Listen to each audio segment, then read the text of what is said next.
Catherine the Great, an Empress of Russia. Catherine the Great was born on April 21, 1729, in Stettin, Prussia, now called Szczecin, Poland. She was born as Sophie Friederike Auguste, Princess of Anhalt-Zerbst, the daughter of a minor German prince, Christian August von Anhalt-Zerbst. Her mother, however, was connected to the Dukes of Holstein, granting young Sophie some royal connections.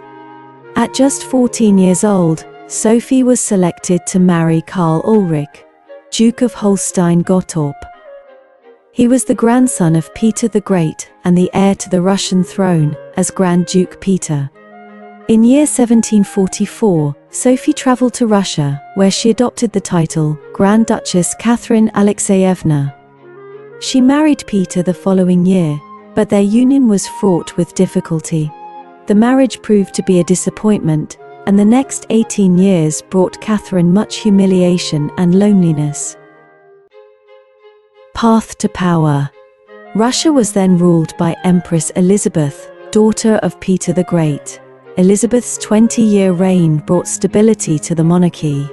Known for her taste for luxury, Elizabeth cultivated a court that rivaled the splendor of European courts and prepared the stage for Catherine's future.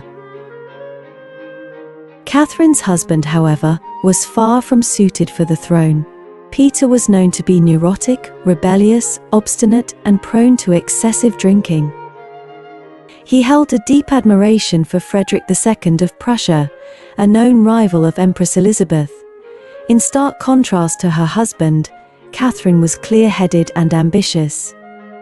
Her intelligence, adaptability, and commitment to Russia gained her substantial support. She endured many trials at court, often humiliated and regarded with suspicion. Yet, she found solace in reading and in mentally preparing herself for a potential role as a ruler. Although she was not conventionally beautiful, Catherine possessed charm, a lively intelligence, and boundless energy. Her true passion, however, was ambition. Observing Peter's incapacity for leadership, she soon realized the possibility of assuming power herself. The coup of 1762. On December 25, 1761. January 5, 1762, New Style. Empress Elizabeth died. At this time, Russia was allied with Austria and France in the 7 Years' War against Prussia. Peter, now emperor, ended Russia's involvement in the war, aligning with Frederick II of Prussia. His disregard for Russia and allegiance to his native Germany severely damaged his reputation. Peter's foolish behavior led to plans to rid himself of Catherine, setting the stage for her decisive action. With the support of the Russian army, particularly the regiments in St. Petersburg, and backed by Grigory Orlov, her lover stationed there, Catherine acted. On June 28, 1762, she led her supporters into St. Petersburg, where she was proclaimed Empress at Kazan Cathedral. Peter III abdicated and was assassinated 8 days later. Although Catherine likely did not order his murder, public opinion held her responsible. In September 1762, she was crowned Empress Catherine II in a grand ceremony in Moscow, the ancient capital of the Tsars. This marked the beginning of her 34-year reign over Russia. The early years as Empress, though Catherine had her personal weaknesses, she was a dedicated and capable ruler. She aspired to make Russia a prosperous and powerful state. Since her arrival in Russia, she had dreamed of a reign of order and justice, a court that could rival Versailles, and a national culture that was uniquely Russian, rather than an imitation of French ideals. One of her immediate challenges was the near-empty state treasury left after Empress Elizabeth's reign. In 1762, she seized church lands to replenish the treasury, reducing the clergy's influence in line with Peter the Great's reforms. To stabilize international relations, she maintained friendly ties with Prussia, along with traditional allies France and Austria. In 1764, she installed Stanislaw Poniatowski, one of her former lovers, as King of Poland, securing a level of Russian influence over the neighboring kingdom. Attempts at reform, an admirer of Enlightenment philosophers, Catherine was keen to reform Russian society. In 1767, she convened a commission of delegates from across Russia to draft a constitution. However, the assembly's discussions were inconclusive, and Catherine's instructions, inspired by Montesquieu and Rousseau, were considered too liberal for the time and went largely unimplemented. Frustrated by the lack of progress in reform, Catherine shifted her focus to strengthening Russia's military and expanding its borders. The Ottoman Empire, a traditional enemy, became the focus of Catherine's foreign policy, and her subjects were deeply patriotic during the Russo-Turkish War.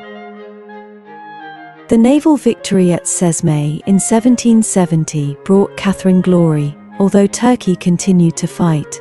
Challenges from within during this time, Russia faced internal threats. A devastating plague struck Moscow, leading to social unrest. In Yemenyan Pugachev, a former Cossack officer, led a major uprising, claiming to be the deposed Peter III. His revolt spread through southeastern Russia, with his forces preparing to march on Moscow. However, with the end of the war against Turkey, Catherine's troops quickly crushed the rebellion. Pugachev was captured and executed in 1775. This rebellion made Catherine wary of the people, whom she saw as a potential threat.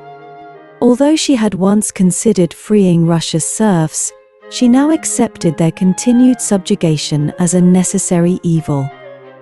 She even imposed serfdom in parts of Ukraine that had previously been free, worsening conditions for the peasantry. The influence of Grigory Potemkin in year 1774, the year of Russia's victory over Turkey, Catherine's life was further influenced by Grigory Potemkin. A talented military leader and diplomat, Potemkin became both her lover and close advisor. Unlike her other favorites, Potemkin played a significant political role. Their personal relationship lasted only 2 years, but their professional alliance continued. Potemkin brought a vision of grandeur that matched Catherine's ambitions for Russia. He dreamed of expanding Russia's territories and repopulating its provinces. He became indispensable to Catherine, who granted him considerable power and treated him as an equal until his death in 1791. Together, they created an era of splendor in Catherine's reign, capturing the admiration of Russia and Europe. Legacy of Catherine the Great. Catherine remains one of Russia's most remarkable rulers.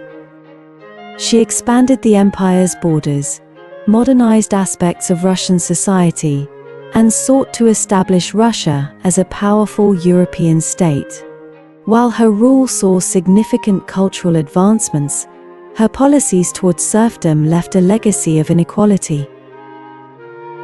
Her reign combined Enlightenment ideals with pragmatism, and she is remembered as a ruler of intelligence, determination, and enduring ambition.